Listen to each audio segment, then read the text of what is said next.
Welcome back to another episode of Conversations with Dr. Gosalia. Today I'm joined by Dr. Don Heiman of Advanced Audiology Consultants in Chicago, Illinois. So if you're enjoying these videos, please hit the subscribe button down below and please help me welcome Dr. Don Heiman.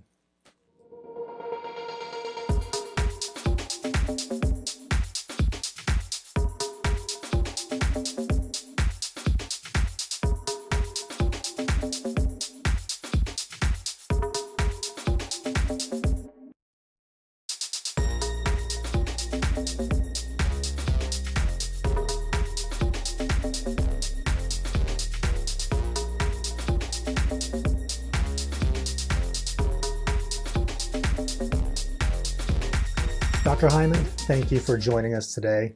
So we've seen you all over social media. You're doing amazing stuff. You're talking to people about how they can get their word out about their clinics and how to grow. You're part of a group called Entree Audiology on Facebook, and you're an Odd Boss and Audiology Happy are all the other social media pages. So you're doing really amazing things.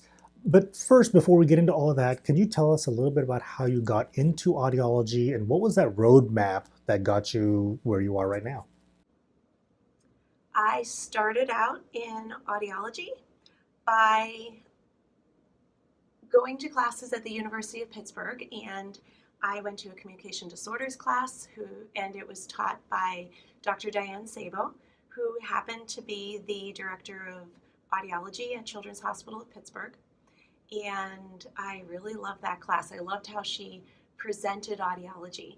And then she allowed me to be a volunteer in their clinic through my senior year, and I just never looked back. I love audiology. I love being able to identify someone and be able to have an idea of how I will help them.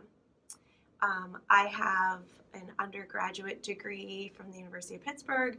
My master's degree is from Bloomsburg University of Pennsylvania, mainly because they paid my tuition. I had 2 graduate assistantships.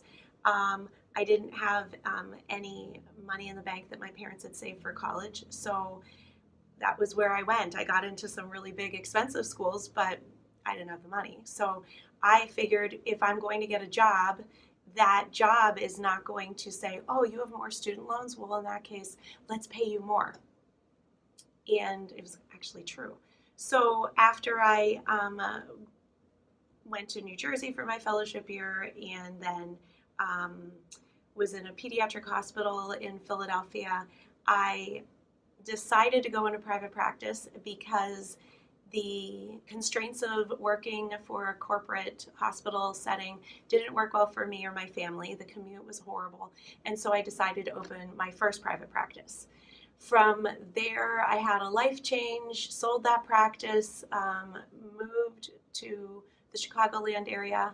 I was offered a position as someone to start a pediatric cochlear implant program because I had business startup and pediatric experience as well as cochlear implant experience.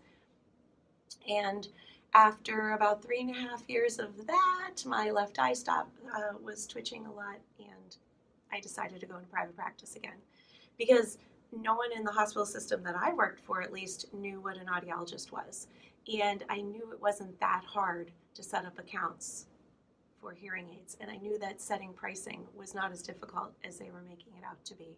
And I knew that we were making money for the hospital, but there were so many barriers that it was not just stressful for me, it was stressful for the patients.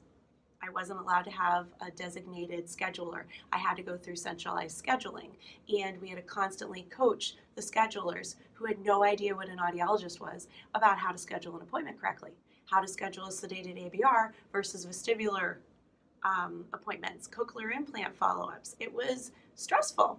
So I walked away, started a new practice, and I'm very happy with the way that I'm providing patient care. That's a lot of information. What else would you like to know about me? So that was a lot of information, but it was like really cool information, really interesting how you got from point A to point B. So when did you make that leap into private practice? So let's see.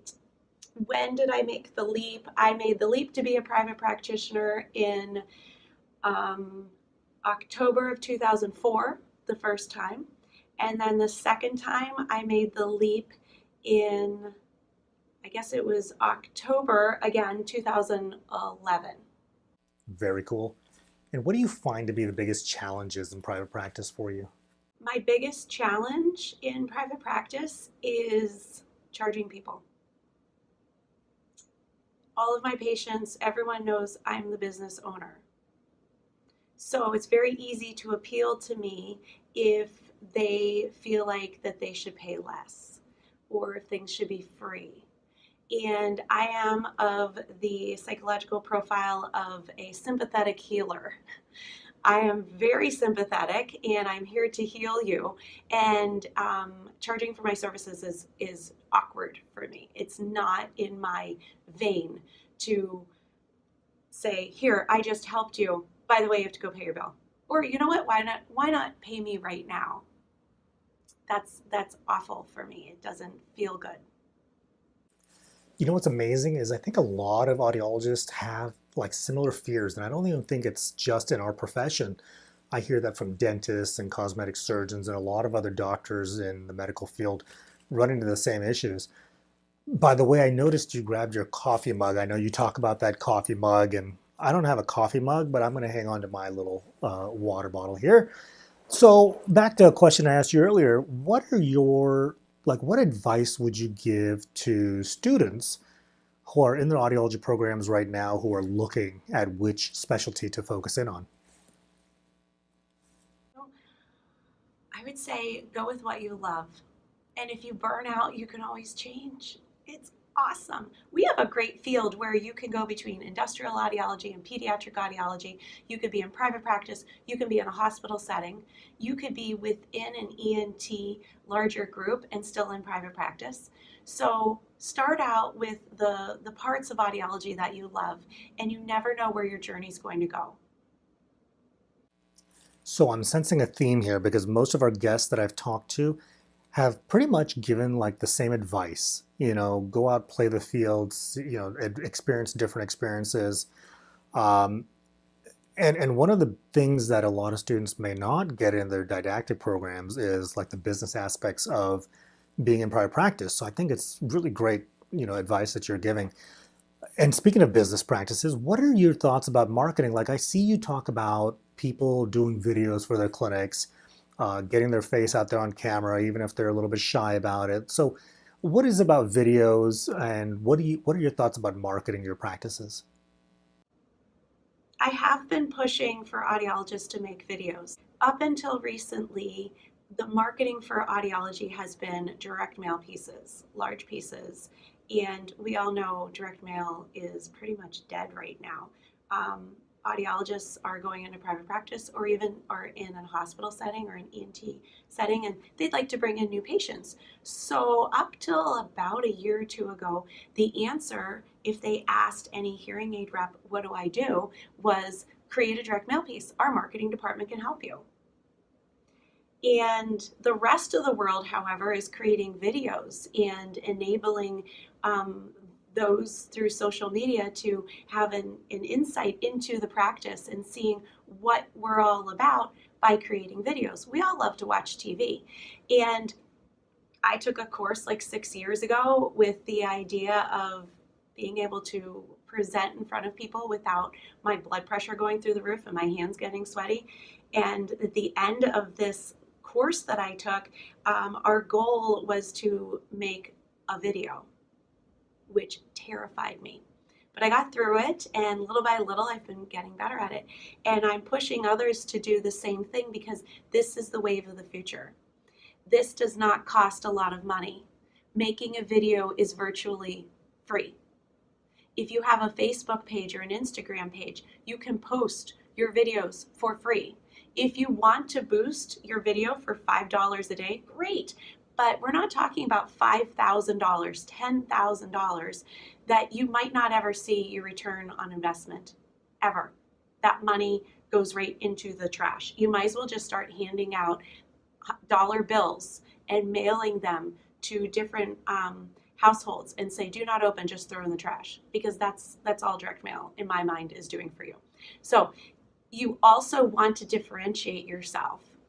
If you are in private practice, if you are an audiologist who is working on a shoestring budget, you don't have a huge corporate bank account behind you, you don't have a big marketing department, and you want to show who you truly are because you are the best in your area. The only way they're going to know that is if you share who you are in front of a video. And it's working well for our practice. Personally, we have people who come in and they say, I know who you are. I saw your videos. And I'm like, yay, okay, come on in. They already know me and they've never met me. And that was free marketing. So yes, I'm pushing people to do it because audiologists need to do this. Yes, we do. Some of us were early adopters of making videos and using video as a great tool for marketing. So really appreciate you spreading that awareness about making videos. I don't want to cover up the name on my water bottle here. So tell us something that we may not already know about you. In fact, give me 3 things that we don't know about you already. I was a Walt Disney World cast member in college. I was actually a deep water lifeguard at Blizzard Beach Water Park. There's no place like it. I had to take Disney courses as part of the college program. So basically, we had to go to Disney Institute once a week. So I have my master's degree. I did not get my doctorate because I took a day off to go to the beach. Fact number 2, I am a middle school track coach. I am a distance runner, but they have me with the sprinters, which is interesting and fun. As if you know any middle schoolers, you know you get a group of 75 of them together and it makes for a weird day.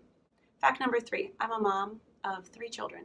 Sorry, I'm laughing because I was just picturing you as Goofy with the long floppy ears, Disney character. Anyways, first of all, really thank you for taking the time today for joining us on Conversations with Dr. Gosalia. I've added some links in the description below on where people can find you, but please tell us where else can people find you after today, and thank you so much. So if you wanted to follow me, I do have a private practice called Advanced Audiology Consultants. We have 2 locations in the western suburbs of Chicago. You can follow me on Instagram at Hearing Dr. Dawn. I think I'm on Twitter at Hearing Dr. Dawn. And I also am on Entree Audiology. If you wanted to check it out, we have another group. But in general, thanks for having me, Amit. I appreciate this, and I don't know if I'm helping anyone, but I'm doing the best I can, and I'm just having fun with it. And the more I practice with these videos, the more my practice benefits because my videos are getting better. And if you audiologists don't mind seeing my crummy, crappy videos with my crappy sign language, I'm just practicing, but I'm also sharing what I learn with like acuity scheduling or Counselor. I'm just moving along here, doing the best I can. So thanks for everything. Bye-bye.